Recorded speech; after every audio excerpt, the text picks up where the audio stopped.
My apologies. I'll call the member for Denison. Thank you, Deputy Speaker.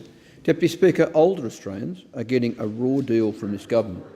Indeed, just last week in the Sunday Tasmanian newspaper, a survey of local pensioners found that many are struggling, that a staggering 74% of respondents run out of money every fortnight, and that 63% go without necessities, including fresh food.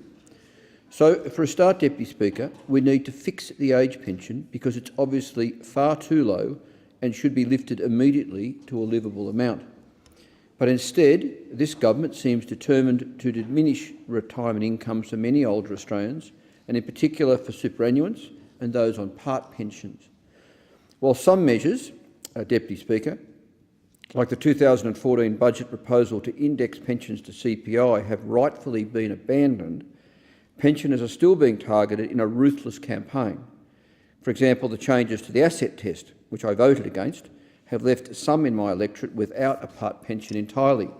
Indeed, just recently I met with a constituent who's lost his entire part pension and has to live on just $26,000 a year entirely from his superannuation. Moreover, the cuts to part pensions for defined benefit recipients are hitting hard many people who are, in fact, on very modest incomes. Even those approaching retirement have been targeted with changed rules around the accumulation phase of super. Deputy Speaker, more broadly, one of the most alarming findings in the Tasmanian newspaper was that 80% of pensioners were concerned about being caught up in the Centrelink debt recovery process.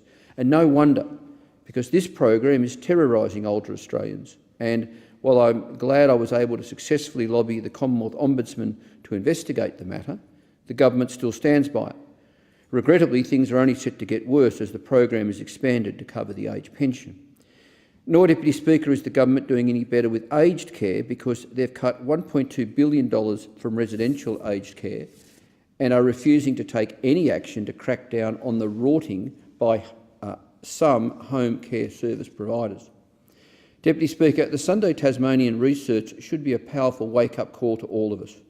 Pensioners are saying things like, and I quote, "I only buy necessities and hope I don't get sick," or "the budget is gone by about day 9 or 10 of every fortnight," or "no lunch or coffee with friends, can get lonely." Deputy Speaker, no one should have to live like this in our fabulously rich and fortunate country. So all members in this place, and especially the Prime Minister and his Cabinet, really should read the newspaper article I refer to, and to that end I seek leave to table the relevant edition of the paper. Thank you, Deputy Speaker. Is leave granted? Everyone in the House.